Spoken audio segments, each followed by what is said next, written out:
let's talk a little bit about secondary trauma. This is an area that I personally suffered with a lot, and being an empath, I thought that this would be a nice beneficial presentation to kind of share with you some of the ideals around secondary trauma and how it can impact our energetic field, which then can hinder and do things within our emotional body as well as our physical body as well. So what is secondary trauma? You know, in this day and age, there's so much violence and chaos. It's almost like it's the norm in our society. We can get secondary trauma from the things that we watch on TV, you know, listening to a story from a coworker about some sort of trauma that they experienced, you know, watching a show and watching someone go through some sort of trauma, and then us kind of picking up on that energetically and carrying that with us. So secondary trauma can really happen when we accumulate and carry the stories of trauma, which can include images, different sounds, details that maybe we have heard. You can actually feel things, you know, in your body that can remind you of a particular trauma. And it can really just shape our reality. So for example, I worked in a trauma ICU for, you know, over nearly 10 years, and I was constantly witnessing other people experiencing trauma. I was watching people come in with severe brain injuries, with severe assaults. Maybe they had gotten assaulted, maybe they tried to commit suicide, maybe they were in a severe car accident, they had maybe a gunshot wound to their head. And I was physically witnessing not only the people coming in with these particular types of concerns, but also the families who were grieving during the process of, you know, these loved ones either going through the healing process or unfortunately passing away. And so even though I wasn't particularly involved with these people to the point where I knew them, they weren't people that I knew personally, but they were people that I was working with on the unit, and I was physically visualizing people going through trauma. Well, you wouldn't really expect that, you know, you would carry that with you. But at the time, I didn't really realize that I was an empath. An empath is someone who soaks up the energy of others, and it can come out in several different ways. It can come out through physical pain, emotional burnout, compassion fatigue, a lot of different ways. So when I was dealing with this particular situation, I didn't really understand that when I would come home at night and maybe have a sudden burst of tears, or, you know, just an overall sense of grief and sorrow and sadness, and I would start to get sick. I would feel my body just hurting and aching, and emotionally I felt drained. I felt really sad and sometimes depressed. I would get really depressed, and my life was pretty stable at the time. I wasn't really dealing with a lot of personal trauma or personal drama, you know, for that matter. But what I was witnessing and visualizing on a daily basis was taking an energetic toll on me that I didn't even see coming. It was like this, you know, this freight train was coming at me, and I couldn't see it. I couldn't hear it. I didn't know it was coming. And then boom, one day it just kind of knocked me out. And I started to do some research on, you know, why I was feeling this way. I started to show symptoms of what the doctors thought were fibromyalgia, and, you know, all of these different types of really intense pains in my body that I didn't know what they were from. I was suffering with some really, really severe lower back pain, pain shooting down my legs, pretty intense neck pain, headaches, all of those things. I didn't know what it was from. I thought, you know, I ate really healthy. I did a lot of detoxes. I didn't drink a lot of coffee. I was really trying to be as healthy as possible. I did, you know, eat some meat here and there, but it wasn't like a crazy amount. I wasn't eating hamburgers, every day of the week. I was really trying to focus on eating as healthy as I could. I always tried to choose organic if I had the option to do so. So I just didn't understand, why was I feeling like this? Why was I feeling so sick and tired and in pain? And as I began to do my research, I came upon the concept of secondary trauma. There's other names for it, like vicarious trauma, compassion fatigue. And there are a lot of people who suffer from this, and they don't really realize they're suffering from it, like first responders, healthcare workers, social workers, doctors.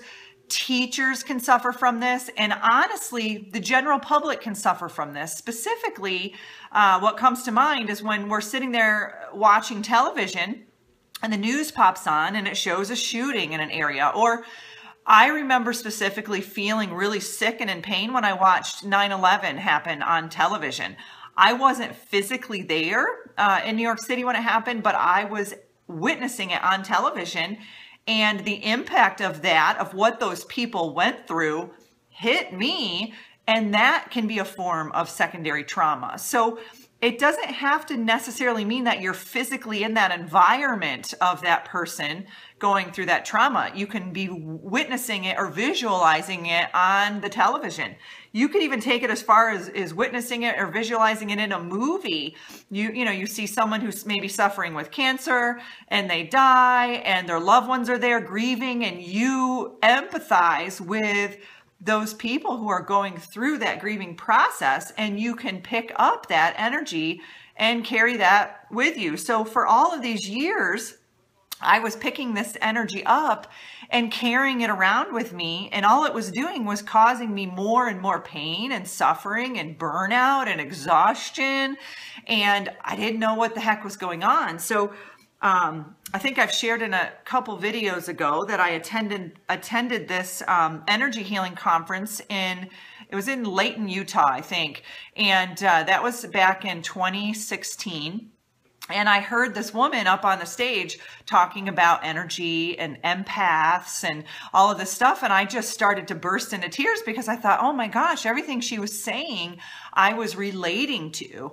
And at the time, I didn't know what the heck an empath was. I knew what empathy was because in the field I worked I had to show empathy. I had to know the difference between sympathy and empathy. So I understood what empathy was, but I didn't really understand what an empath was per se.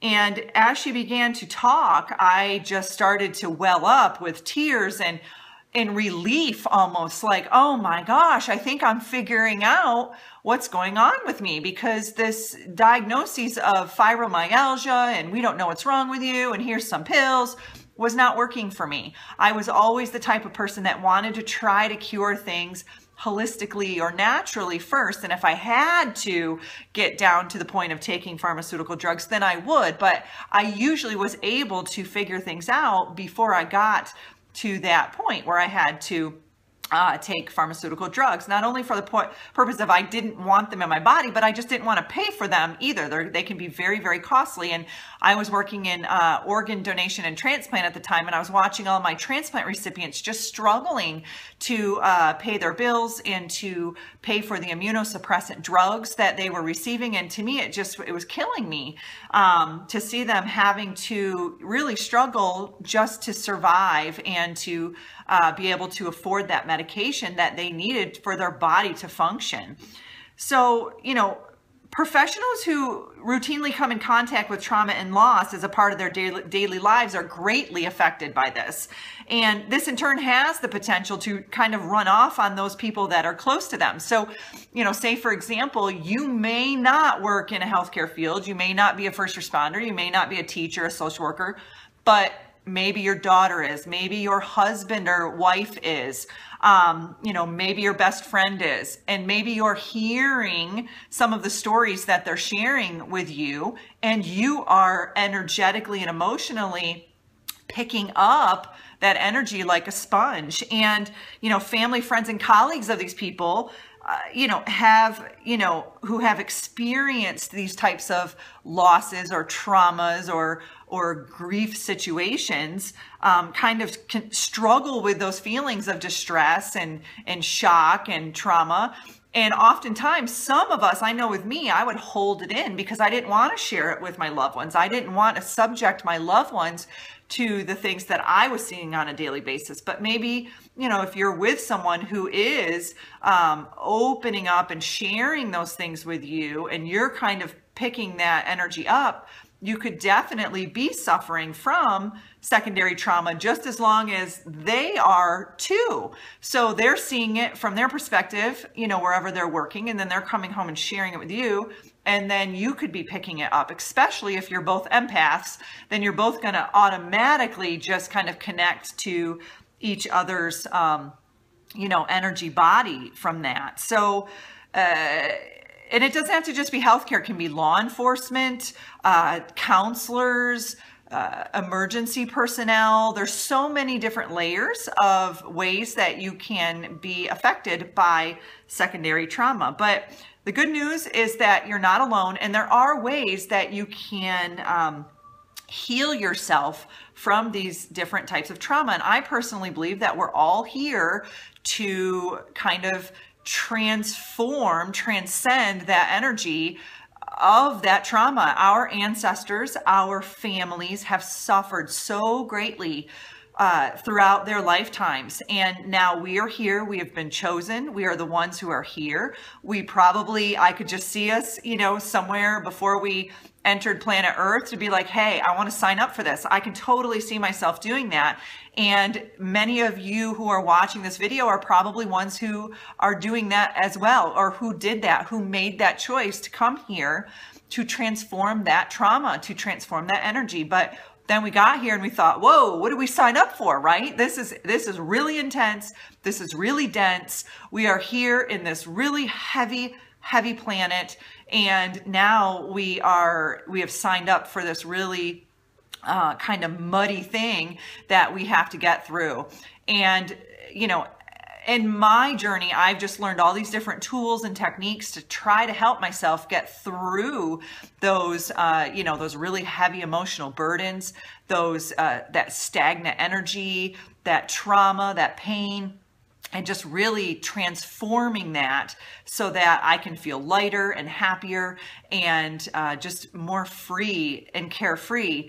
And in return, I can also share those tools and techniques with others. So a couple of the tools and techniques that I've been able to use to help me overcome secondary trauma is EFT tapping, the emotion code, and muscle testing. So those are the three things that have really helped me. And now there's so many other ones, eating healthy, getting plenty of rest and exercise. Those are all, kind of basic things to help you get through this process.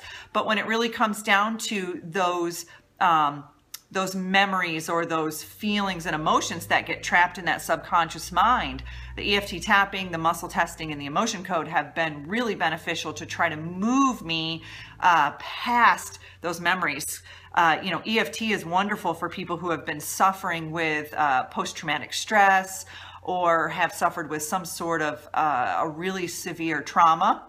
And it helps them, it doesn't help them erase the memory, but it helps them remove that emotional charge around that memory. So every time they think of that particular memory, they don't get that emotional buildup that comes, after you start to think about what had happened to you during that particular traumatic event. So, it's really only human to be affected by the pain of others, but especially if someone feels responsible for making things better for someone.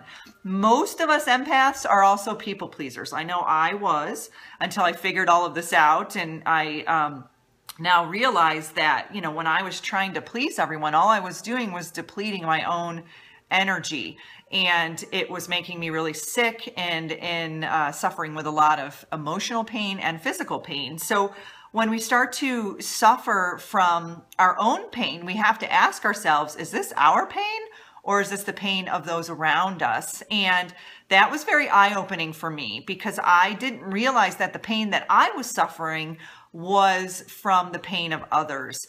Like I said, I had a pretty stable life. I didn't have a lot of trauma or pain or suffering or grief or anything going on in my life at the time, but I was witnessing others going through it. And I was a people pleaser. So naturally, I was energetically connecting myself to these people. So energetically, I was connecting myself through etheric cords.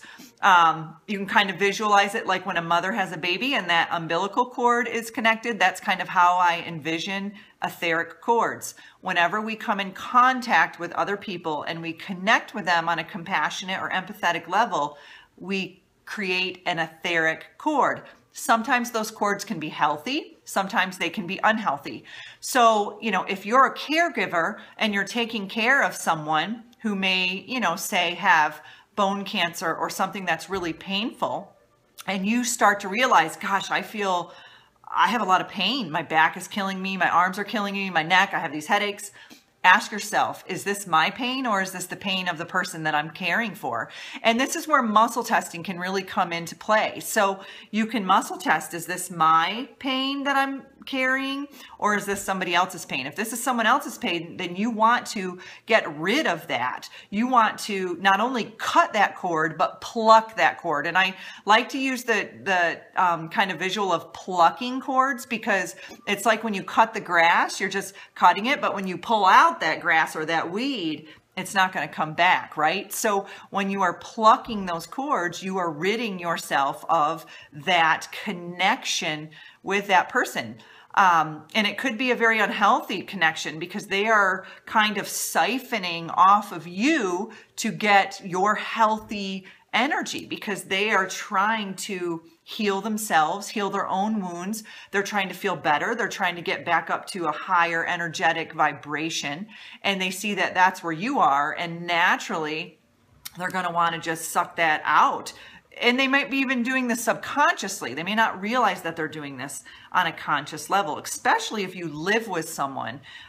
Just sleeping in the bed with someone, your energy just starts to kind of intertwine and intermingle, and you automatically start to build cords with one another. So usually when I feel that way, I will muscle test and I go through each of the chakras.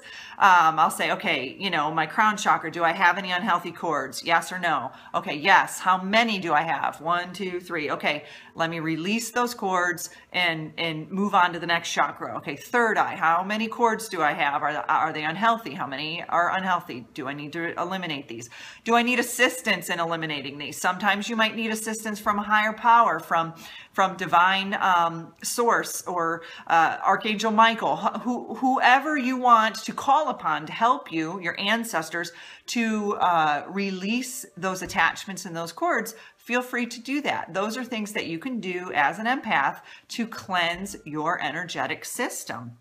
So, how do you identify with secondary trauma? So I'm just going to ask a few questions and you can ask yourself, are these things that I'm suffering with? Is this secondary trauma that I am feeling? So, do you regularly witness the suffering of others? Are you in a position where you're seeing a lot of people suffering?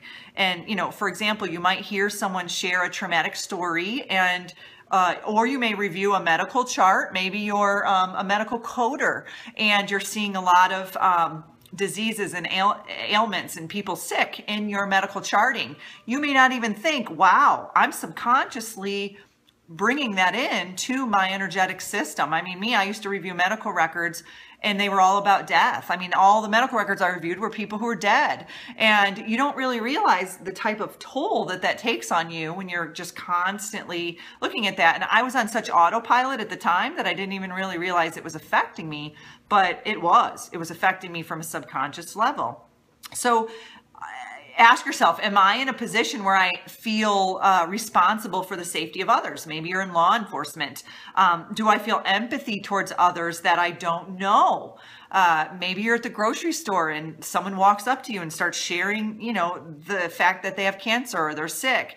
I know with me being an empath, people have a tendency to gravitate towards me and tell me their whole life story. And I have to learn that, okay, I've got my bubble of protection on me. I can empathize with this person, but I don't need to carry that pain for them. I can hand that pain back to them because that is their journey. That is their lesson that they need to learn, that they signed up for as a part of their contract when they came here. These are ways that people are advancing and raising their consciousness and healing their family traumas and their past life traumas. And so if I'm taking that on for them, I'm not helping them. All I'm doing is enabling them. So you can listen to people and be there and empathetically, but you don't have to carry their luggage for them, right? So, do I work harder than is healthy for my mind, my body, and my spirit because the issue feels, deeply personal to me? So, healing others can often set us up for re-experiencing the impact of our own traumas. So if you have had your own traumas as a child and now you are listening to other people's stories, all it's doing potentially is re-triggering all of those deep-seated traumas that most of us just kind of stuff back and compartmentalize. So some of that stuff can come bubbling to the surface, and that's where the healing comes in.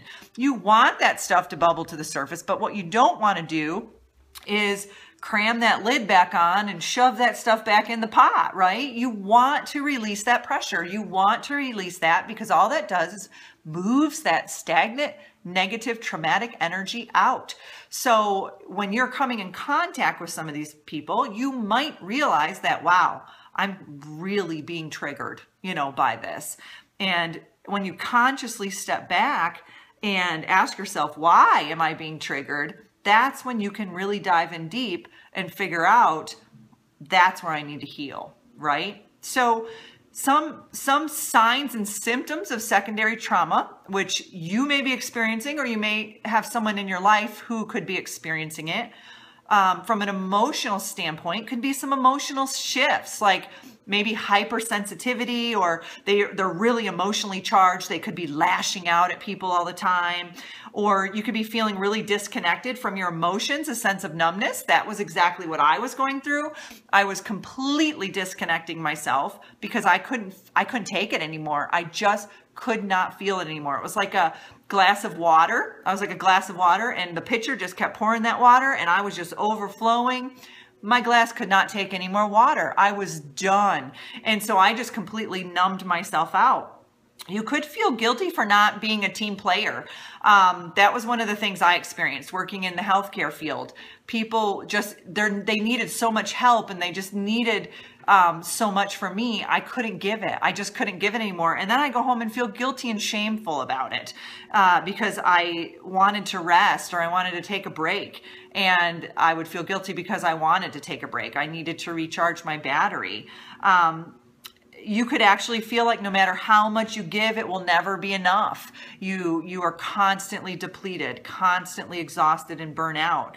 Those feelings of helplessness and hopelessness toward the future. You're just like, is this my life? I can't do this anymore. I just want out of this.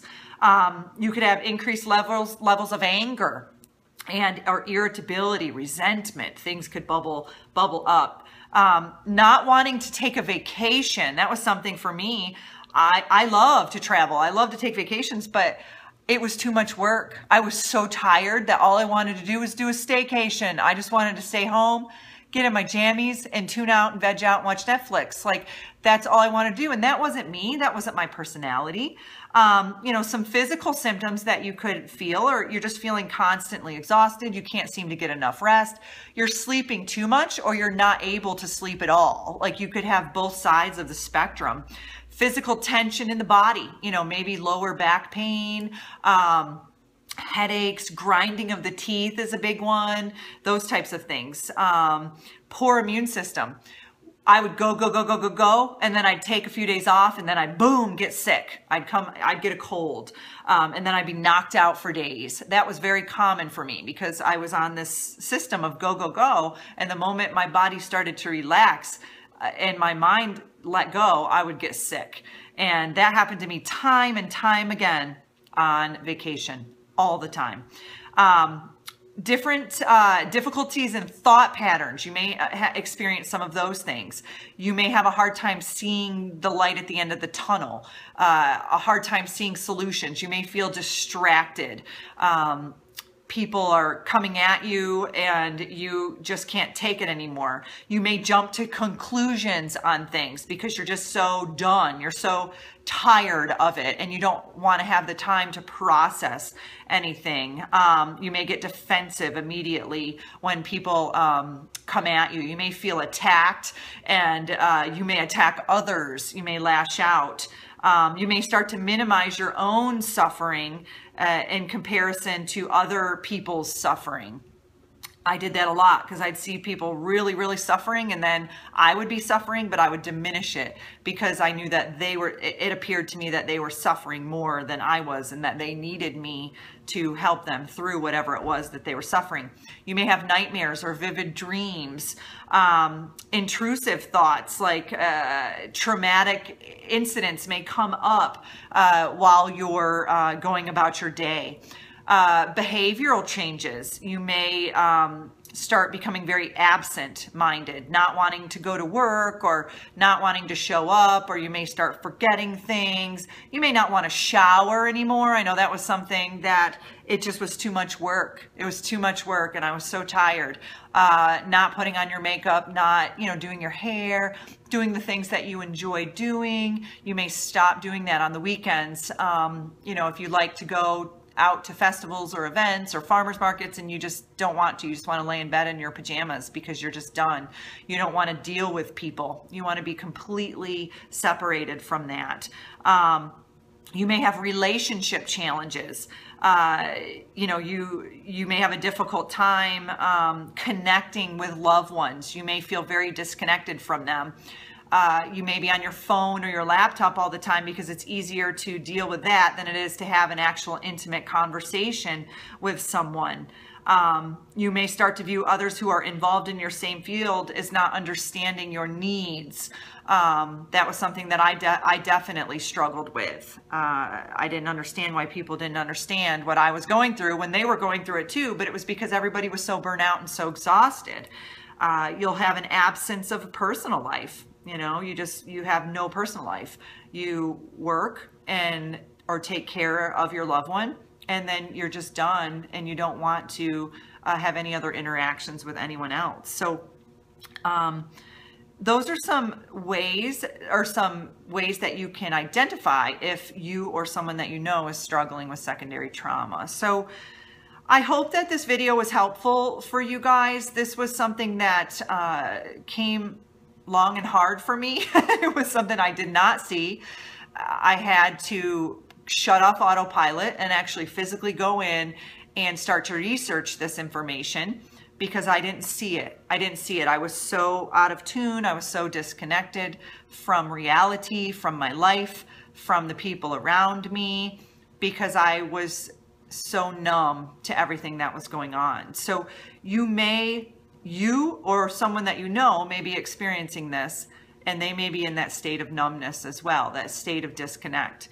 And this is where the EFT tapping can come into play. It can help you get in there to figure out what it is that is causing this particular type of trauma to take place.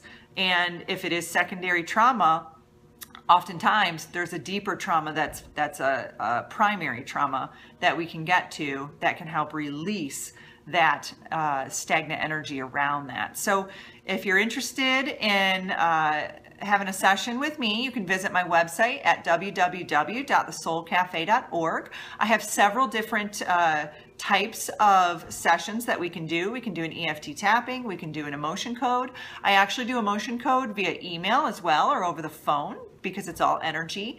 And, so it's really up to you. Check it out if it's something that interests you.